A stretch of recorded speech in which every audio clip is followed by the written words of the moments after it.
All right. Super excited to talk about an asymptomatic common condition that we see, which is hypertension. So, hopefully, we'll give you a little bit of a framework for what to do when you see this, and perhaps equally importantly, what you don't need to do. Yeah, I think the key in that title is the asymptomatic hypertension. That is the key. Yeah. So, And I'm glad you're super excited to because I'm super begin with, this is excited. entirely about asymptomatic condition, which isn't to say that a patient is not there because of it, but it is to say that the patient doesn't have symptoms attributable to hypertension. So here, let's kick off with a case. So All what right. would you do? The patient goes in. There's a 45-year-old man. Mm-hmm. He has no diagnosed medical problems. He goes to his dentist, and the dentist Mm-hmm. checks a blood pressure. And that blood pressure is 225 over 130. Yeah. He's nervous about having some dental procedure, but otherwise feels fine. Dentist gets worried, sends him to the emergency department. Yes. Would you do anything? Yeah. So I would recheck the blood pressure. It's probably gonna be higher because now the guy's really stressed out Let's say about it's it. it's the same. It's no better. And no, I think I would do something. I would talk to him. Exactly. I would make sure there's no end organ damage. But overall, I think mostly I find that they just start getting more worried about the hypertension and then just kind of spirals out of control. I think So that's the right answer, and hopefully we'll give you some evidence around that. In a nutshell, I think the answer is you don't need to do anything objectively, but there's probably a big role for communication, follow-up, and next steps.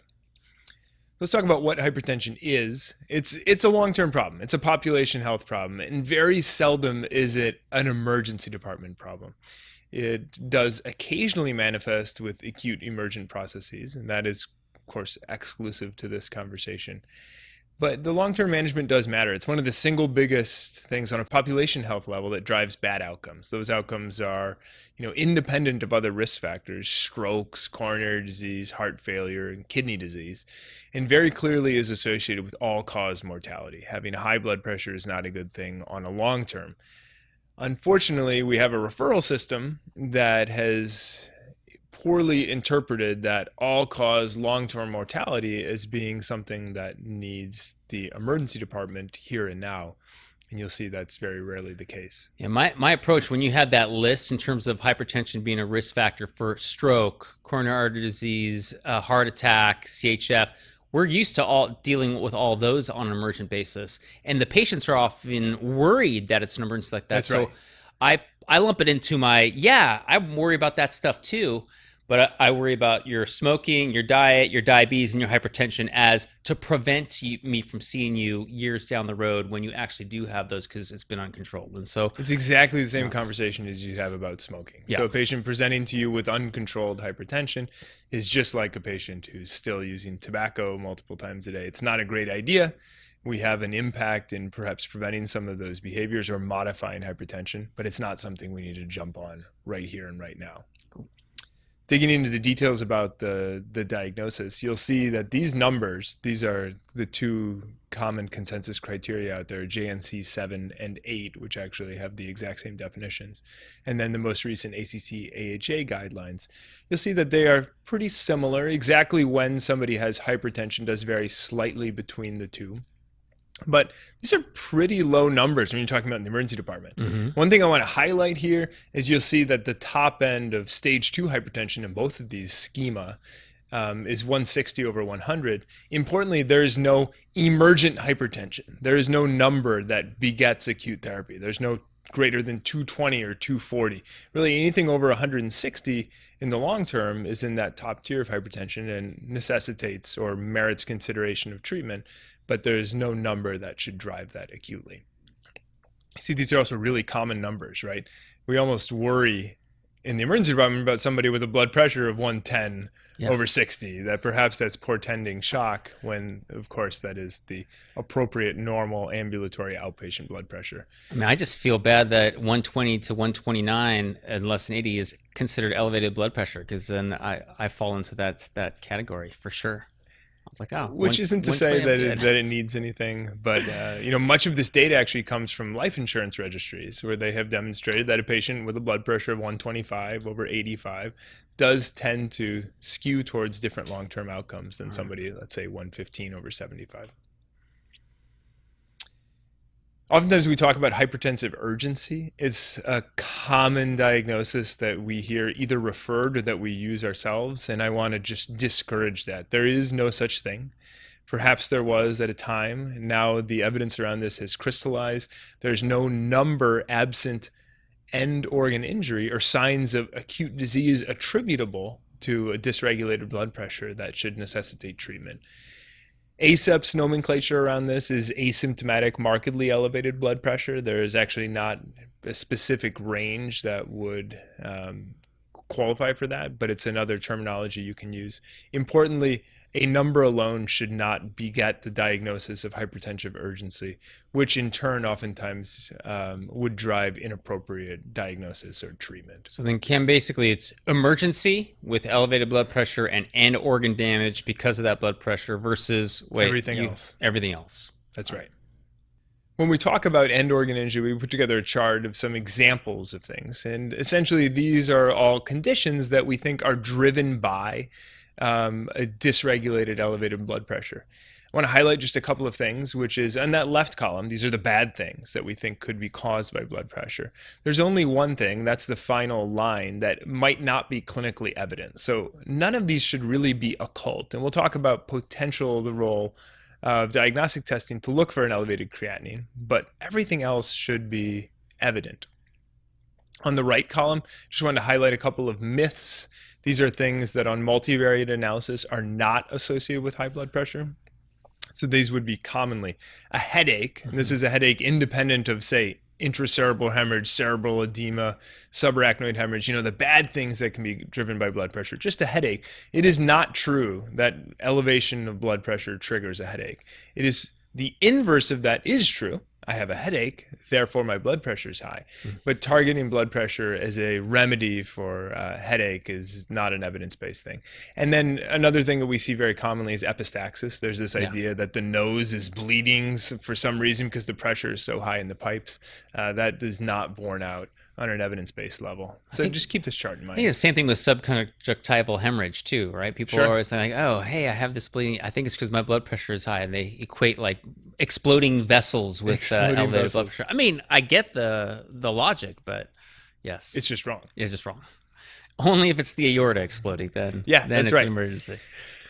So we are substantiated with some guidelines here. The most recent occasion that ACEP's guidelines were revised was 2013. The question is, should I perform diagnostic tests if a patient simply has elevated blood pressure, right? That could be either that you're detecting or that has been referred to you.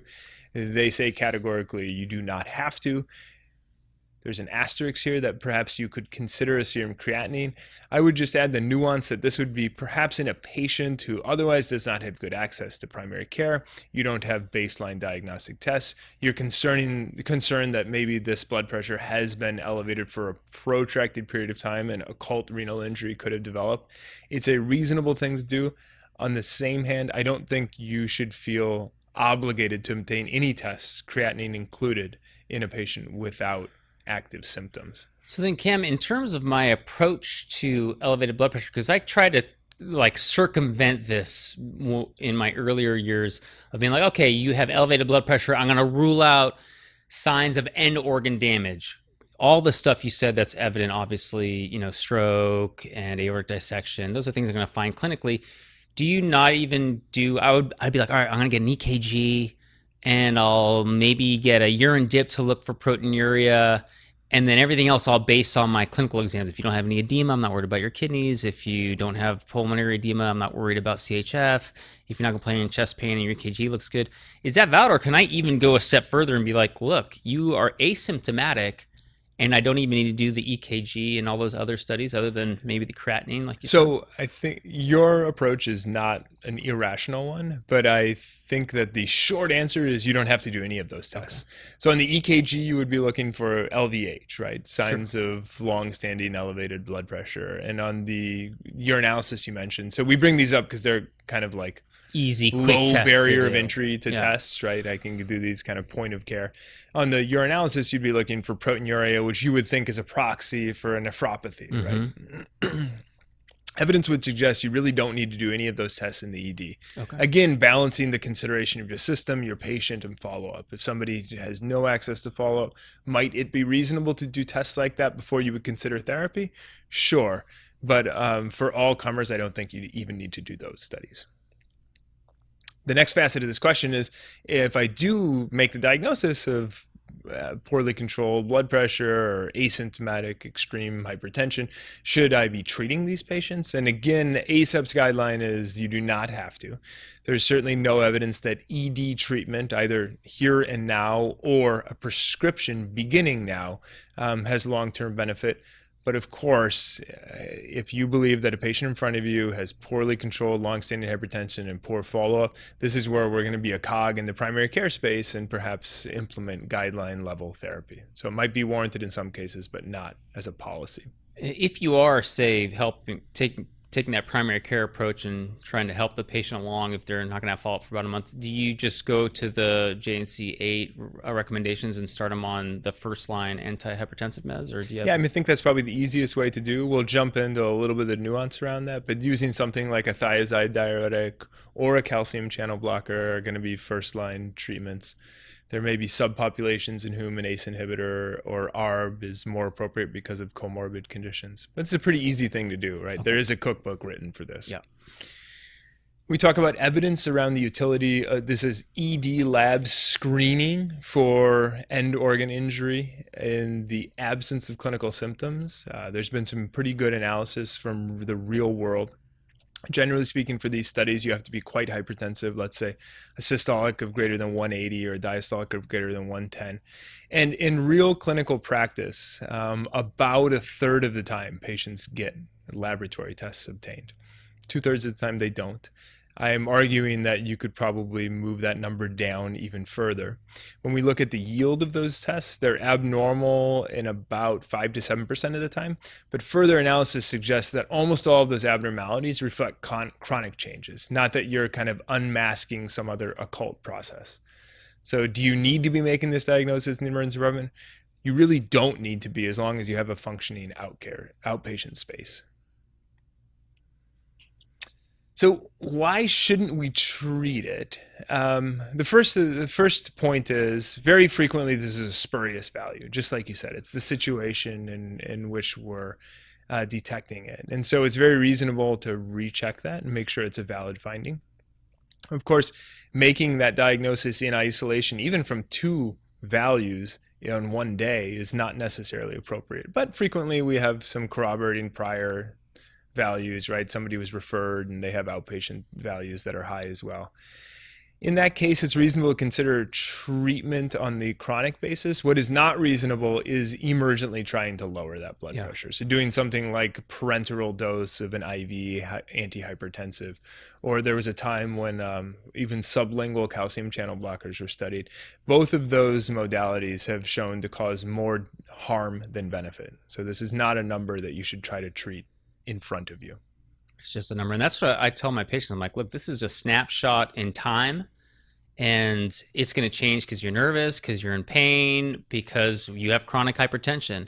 And I'll just put it back in their court and say, look, what I want you to do is follow up with your primary care physician, whether it's a week or 2 or 3, whatever. But I want you to take your blood pressure on a regular basis. Like, just check it every morning and maybe every evening and write it down and see where it trends, because that's really when we're going to make those decisions. And it also helps in their mind, help them realize, oh, when they go home and it's lower and normal, then they're like, okay, they get less worried about it. And I think there's some key teaching points that you delivered in that, which is check your blood pressure at a consistent time of day. Mm-hmm. Don't do it continually. Yeah. And then don't be reactive. There's no value to responding with desperation or stress to these numbers, right? Yeah. So write it down. But even if that number is 190 or 200, you don't need to freak out. Your primary care doctor will hopefully digest that information, put you on the appropriate treatment. But this is not a problem in the next couple of weeks. Yeah. We do have some good evidence that ED patients who are discharged with very high blood pressure, this is the kind of thing that registry analysis have looked at. So you can just ask the question of emergency department encounters that have a final vital sign of greater than 180 over 120. How do these patients do? Answer is they appear to perform just like the patients who are discharged without extremely high blood pressure. So it doesn't appear to be a short-term risk when we're looking at emergency department outcomes. And the answer to your question, if I am going to start my patient on an antihypertensive, so I believe that they will benefit from that, that there's going to be a delay in getting them into primary care. This is a particularly opportune time for me to have a conversation regarding the importance of long-term management. I think doing something like a thiazide diuretic or a calcium channel blocker is going to be a very good first-line decision across your demographics. If you have somebody with pre-existing coronary disease or diabetes, for example, then ACE inhibitors might have other disease-oriented benefits beyond that. They tend to have a little bit more of a minor effect on blood pressure as a first-line drug, but it's probably worthwhile for you to know, say, 2 or 3 of these drugs in their common starting doses, because it's an appropriate thing for you to do in certain circumstances in the emergency department. And I am particularly inclined to do this if I've had a patient who's been referred to me for blood pressure. Because remember, everything we're saying is like the primary care space or the outpatient space should work one way. But if somebody who's already been sent to you, that's evidence that their outpatient space is not working that way. Yeah. As such, I feel like it's more appropriate for me to kind of jump in and put on my primary care hat in that situation. So you can make a difference by simply knowing what constitutes elevated blood pressure and communicating that to your patient. That's probably the single most important thing. You would corroborate that with education, you to make sure that they have appropriate follow-up. And then there are limited circumstances in which you would consider prescribing an antihypertensive, but you don't need to administer anything while in the emergency department. I know, I like that approach. Emergency, if there is no emergency, then I'm just going directly into that slide right there in terms of education. And those emergencies sound like these are things that are going to be very evident to you if you do your basic clinical history and examination. I don't think you're going to miss anything here. Awesome. Cool. Thanks, Cam. Thank you.